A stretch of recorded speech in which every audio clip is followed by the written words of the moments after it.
什么？其实知更鸟才是崩铁最能喝汤的角色，这是知更鸟大招的原声。这是在黄轩大招里的音效，听上去像是邻居家妹妹在唱歌，声音就在门外的感觉。而这是在飞霄大招里的音效，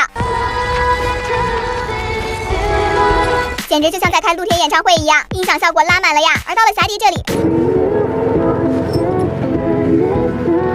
怎么好像手机掉水里了的感觉啊？好，花海也是海是吧？这下可算是知道萧瑟内存都去哪里了。一想到以后每出一个带领域的新角色，崩铁就要给知更鸟新做一种音效，我就想笑。